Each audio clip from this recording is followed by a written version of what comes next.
are the beacon light. Ever heard the saying, "I had a praying grandmother"?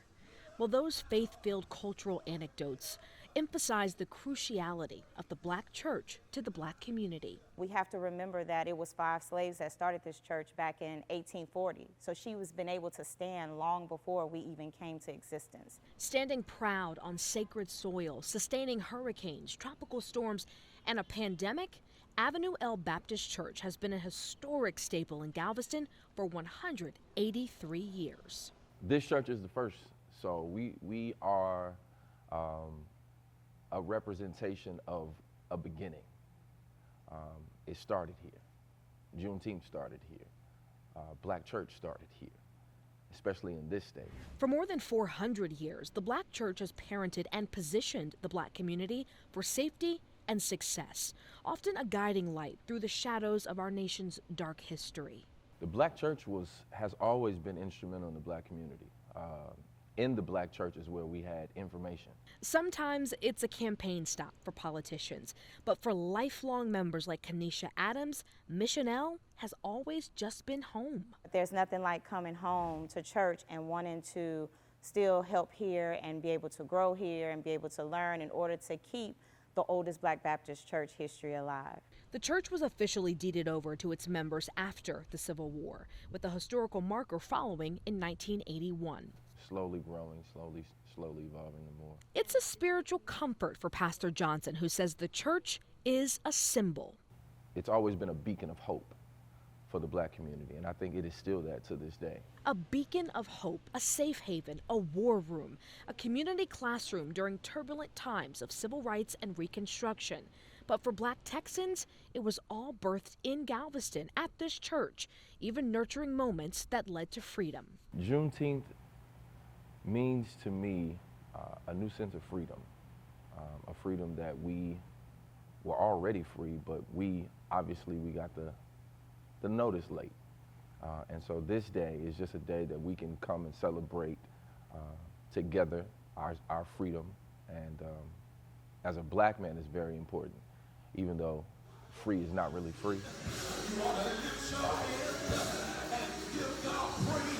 For many Black Americans, Sundays are sacred, reserved like your favorite seat in your favorite pew for recharging and fellowship. And it all starts with praise and worship. It's the hymns that keep us going. You can strike up a hymn in your mind and it'll help you get through your day.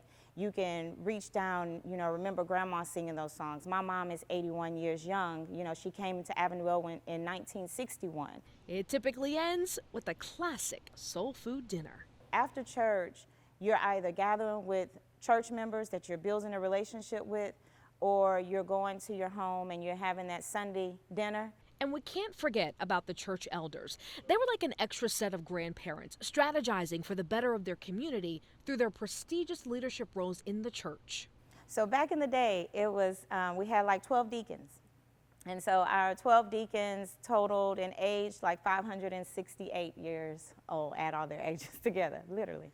And you don't mess with the deacons. That old school wisdom and reverence for elders instilled the importance of tradition and respect into younger generations. There's so much rich history here. Not only is Avenue L the oldest Black Baptist church in the state of Texas, but it sits in the city that is the birthplace of Juneteenth. Faith, family, and fellowship. We still have a lot to do, a lot to overcome, a lot to channel through. The promise is not here yet, but we're getting there. We're getting there. Prayer, hope, freedom. Less than 500 feet from this historic church started by slaves, you'll find Central High School. It was the first Black high school in the state of Texas, and historians tell me it produced more than 50,000 graduates before it was forced to close. They also tell me that Black students came from all across the state here to receive one of the best educations available to them at the time. Central taught everything. Even in my day, we had swimming pool, industrial arts, wood shop, auto mechanics, commercial cooking, sewing. Central High School changed its address over the years, but its purpose remains steadfast: educate Black students. This building that we're in is the remnants of the first 12th grade public high school for blacks in the state of Texas. Central's doors swung open to 125 students in 1885. It was integrated in 1968. It's important to preserve so people can actually know their history, the great things that came through, and a sense of independence that we had when there was segregation. Great things and great people, like Dr. Clyde Owen Jackson.